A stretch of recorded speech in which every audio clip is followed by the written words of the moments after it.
The assassin.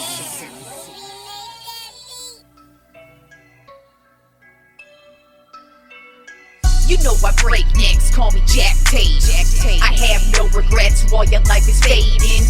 I'm a crazy fuck equivalent to Satan. When I'm behind the mic, I feel like the greatest. You know I break necks, call me Jack Tate. I have no regrets while your life is fading. I'm a crazy fuck equivalent to Satan. When I'm behind the mic, I feel like the greatest. What up, y'all? You're listening to Sports Talk with Tropp, and I'm your host, Katie Tropp. Well, the 49ers kicked some motherfucking ass on Monday Night Football. I mean, that was probably their best game of the season. I've said they're probably the most, mediocre playoff-bound team left, basically, in my opinion. And they played a pretty good game. Still mediocre, in my opinion. Don't expect the Niners to go anywhere in the playoffs. As a matter of fact, my prediction with the Niners is they're a one-and-done team. That's how I feel about them. But they did play a great game against the Indianapolis Colts. They got the win 48-27. Brock Purdy had his best game of the season, went 25 for 34, 295 yards, and 5 touchdowns. But on the opposite side of the ball, with the Indianapolis Colts, I'm very, very shocked at how well Philip Rivers has played in his first 2 games of the season in 5 years. He's a 44-year-old who has not played football in 5 years. But it just goes to show that if you're just even slightly good and you just kind of stay in shape, that you can keep it moving. I mean, Philip Rivers is he is a Hall of Fame level quarterback.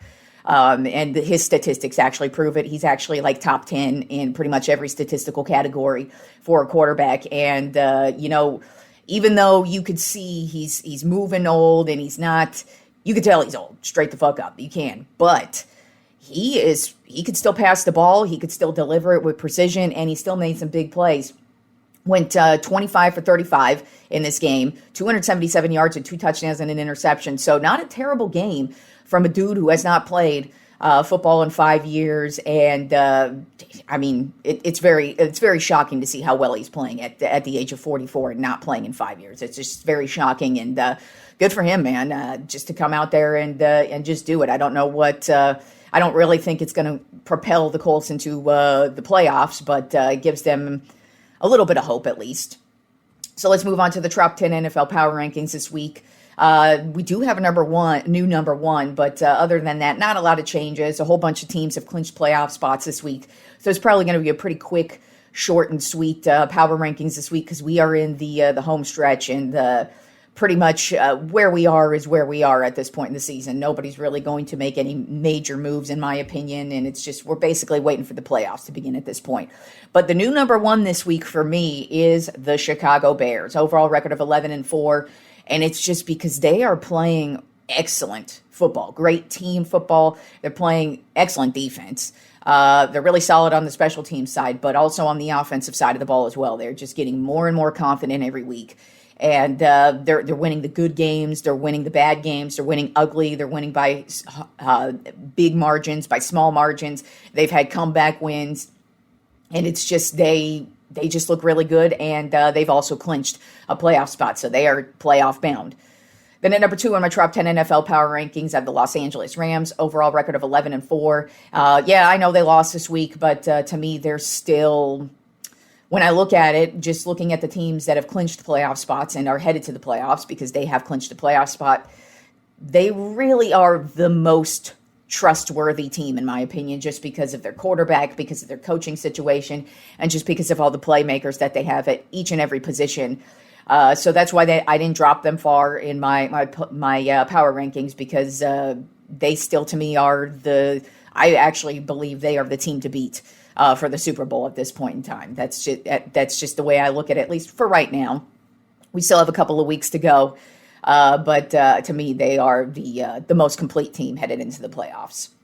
Then at number 3 on my Tropp 10 NFL Power Rankings of the New England Patriots, overall record of 12-3. They have also clinched a playoff spot. And the thing about the Patriots, though, is are they really that good. They do have the weakest schedule in the league. So that actually plays a huge part into why they are 12-3. But at the same time, you don't just get wins in the NFL. You have to actually earn wins. And so they have earned those 12 wins. Drake May is proving to be their starting quarterback 100%. I mean, he is their offense other than the running back position, because the receiver position, he doesn't really have a number one receiver. It's just he's distributing the ball well. And then, of course, on the defensive side of the ball, they are spectacular. But like I said, to me, I question a lot of their record, being it was a very weak schedule, and we'll see how real the New England Patriots are once we hit the playoffs. Then at number 4 in my top 10 NFL power rankings are the Denver Broncos. Overall record of 12-3. They have also clinched a playoff spot. Best defense in the league, even though they did get completely demolished by the Jaguars this past week, which is why I dropped them so far, because I just kind of feel like their offense is what's going to be their downfall once the playoffs hit. We'll see what happens. I mean, they are a very well-coached team. They have an excellent defense. It's just, we'll see what happens on the offensive side of the ball, and that's just where all the questions lie to me. But they're still a solid team, and I wouldn't be shocked if they end up being the number 1 overall seed when it's all said and done. Then at number 5 on my top 10 NFL power rankings are the Jacksonville Jaguars. Overall record of 11-4. They have also clinched the playoff spot. This is their first 11-win season since the 2007 season. And the thing I really like about this team is they're really starting to excel at the perfect time. They're starting to play. This is when you want to play your best football, is in December and January. And that's what the Jaguars are doing. Their defense has been holding it down all season long, but it's their offense is where all the questions have been. But not recently. Trevor Lawrence has been playing flawless football. Their receivers have been making the big plays, and their running attack has actually been a running attack. So we'll see what we get from the Jaguars. Are they a fugazi team once we hit the playoffs? But right now, I really like what I'm seeing from the Jacksonville Jaguars. Then at number 6 on my top 10 NFL power rankings are the Buffalo Bills. Overall record of 11-4. They have also clinched the playoff spot. This team is so weird to me. It's just every time they go up against a terrible team, they look terrible. And they just are so, I'm just not sold on them. I just really am not sold on the Buffalo Bills. I mean, you look at it and you feel like this is a team that should absolutely have a smooth sailing trip to the Super Bowl, because there's no Patrick Mahomes in their way, or Joe Burrow. Those have been their biggest hurdles over the years, and it's like, well, let's see what we get from them this year, and I don't know what I'm going to get from them this year. You know, Josh Allen's playing great, Cooks is playing great, and the defense is playing great, but their receiving core drops passes like no other, and they just aren't really consistent. So we'll see what we get with this team once the playoffs hit, but to me, there's just a lot of questions about them, and I'm really not sold on them once we hit the playoffs. Then at number 7 on my top 10 NFL power rankings of the Seattle Seahawks, overall record of 12-3. They've also clinched a playoff spot. And yes, I know they're the number 1 overall seed right now in the NFC, but to me, this team, I don't really believe the Seattle Seahawks are going to be a Super Bowl bound team. They have a great defense, but their offense is meh. That's just really all there is to it. Their offense is not good. They have to rely too much on field goals, and they turn the ball over too much. And they're just too inconsistent on the offensive side of the ball. So, to me, they're not, even though they're the number 1 overall seed, to me, they're not the number 1 team in the NFC, let alone the league. So, I have them at number 7. They're going to have to be a team that actually proves it to me once we hit the playoffs. Then at number 8 on my top 10 NFL power rankings are the Pittsburgh Steelers. Overall record of 9-6. And this team is actually getting better as the season wears on. And defensively, they don't have TJ Watt right now, but they're playing great without TJ Watt. And I kind of feel like they may want to just let TJ Watt rest until the playoffs start, because to me, they're obviously going to win their division, because I don't think the Ravens even have a shot at winning the division. They've just kind of proven that they're really not that good of a team, whereas the Steelers, they're getting better, especially on the offensive side of the ball, because that's where their problems have been. Their running attack. They have 2 running backs who are really starting to show out each and every game and make big plays each and every game. Their receivers do drop a lot of passes, but lately they've actually been making the big plays and making the big catches when they have to. And Aaron Rodgers is just doing what he has to do. He's just delivering the ball with precision and just making sure he plays his role and is just commanding that offense like he needs to do. So I have the Pittsburgh Steelers at 8. Then at number 9 on my Tropp 10 NFL power rankings of the Houston Texans, overall record of 10-5. This defense is just so amazing. It's the offense, which is the problem, but the offense has actually played pretty well in the last couple of games. We'll see what happens this week. It kind of feels like they're a week-to-week offense, but I mean, right now they're actually playing pretty solid football, but it's definitely all about that defense. And then rounding out the Tropp 10 NFL power rankings this week, had the Los Angeles Chargers, overall record of 11-4. They have clinched a playoff spot, and it's just this team is another team where I look at it and I'm like, what are you going to get from this team each and every week? Offensively, they're just meh. Defensively, they're good, but they're really not a consistent team, and I just wouldn't be shocked if they're a team that is one and done once the playoffs begin. And speaking of the playoffs, we still have a couple of spots left, but pretty much what we get is what we're getting right now with the playoff picture. So let's start with the AFC. The number 1 overall seed right now is the Denver Broncos. Number 2 overall seed is the New England Patriots. Number 3 is the Jacksonville Jaguars. And number 4 is the Pittsburgh Steelers. These are all the division leaders right now. Denver, New England, and Jacksonville are the only ones who have clinched a playoff spot. Of course, the Pittsburgh Steelers, they just have to win out, and the division is theirs.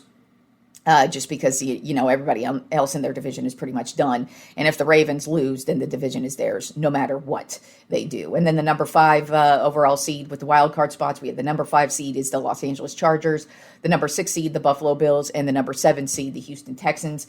And right now, the only 2 teams in the AFC who could possibly sneak in would be the Indianapolis Colts and the Baltimore Ravens. But gotta say, I don't see either of those teams sneaking in. I basically look at 1 through 7 right now at the AFC, and this is what it is. It's just a matter of where the seeding is at, and that's basically it. But that's kind of how I look at the playoffs. And then the NFC side of things, the number 1 overall seed right now is the Seattle Seahawks. Number 2, the Chicago Bears. Number 3, the Philadelphia Eagles. And number 4, the Carolina Panthers.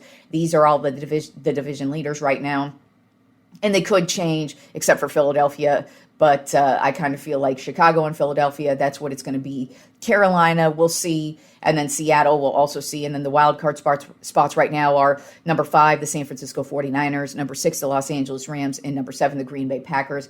And on the outside looking in, we have the Detroit Lions and the Tampa Bay Buccaneers. The Lions could potentially sneak in on a wild card spot. And the Tampa Bay Buccaneers, they just have to... They're battling it out right now with the Carolina Panthers for the NFC South. So those are really... that I kind of feel like the playoff picture is set other than that battle between the Panthers and the Buccaneers. I wouldn't be shocked if the Buccaneers end up sneaking in or if the Panthers are the ones who end up with it. That's kind of, I feel like, the only playoff spot that is up for grabs because the Lions not playing really consistent football right now. And even though the Packers are dealing with their injuries, I still think they're the better team. And I kind of feel like the playoff spots are what they are at this point. It's just a matter of where they end up in the seeding. All right, so we actually have us big Christmas Day matchups this week. We actually have 3 games on tap because it's Thursday. Christmas lands on Thursday this year. So I know the NFL actually was hoping all 3 of these matchups would be a lot better when the season began and when they put them on the schedule. But now they are all 3 meaningless, probably crappy games on tap. I mean, we'll all be watching, but they had a lot more meaning when the season started. So let's start off with the first game on Christmas Day is going to be the Dallas Cowboys at the Washington Commanders. Right now, the Cowboys are a 6.5-point favorite, and usually this is a great matchup because usually, it's Dallas and Washington. It's one of the greatest rivalries in the NFL. But Washington sucks. The Cowboys suck. Neither of them are going to the playoffs. So this is really just for pride on the line. The Cowboys actually aren't going to be sitting their starters. As a matter of fact, Dak Prescott, he wants to play all the games this year. And he explained why. And I actually totally understand why he wants to play every game this season because it was a goal of his. Because he's had to deal with a lot of injuries over the last few years. And he wants to actually complete an entire season. So he's going to be playing. Looks like a good chunk of the offense is going to be playing and the defense. Some dudes are going to be sitting, but With that being said, Dallas is playing, they're a much better football team than Washington. So I actually kind of feel like it's going to be all Dallas all day, 31-17.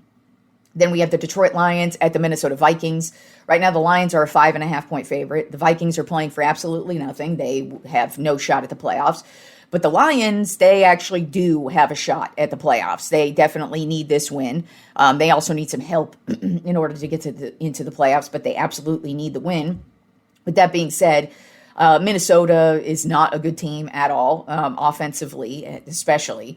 Defensively, not bad, but offense is just absolute trash, and who knows who's going to be playing at quarterback this week.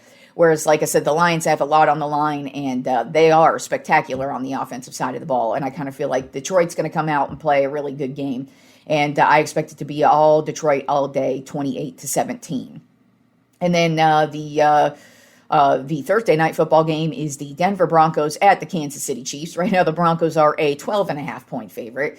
And as you know, the Chiefs are completely out of it. The Broncos are playing for the number 1 overall seed, so they absolutely do have something to play for. Plus, I mean, they probably want to just kick the crap out of the Chiefs. Might as well kick them while they're down because, hey, we've had to have them shoved in our face for many, many years, and it's actually quite enjoyable to see them get kicked while they're down. No Patrick Mahomes in this one, so I actually kind of feel like this is going to be all Denver, all night. I don't think Kansas City's going to have a shot in this one. I've got Denver Broncos rolling 41-7 in this one. All right, y'all. Enjoy the rest of the week of sports, and I will talk to you fools on Friday.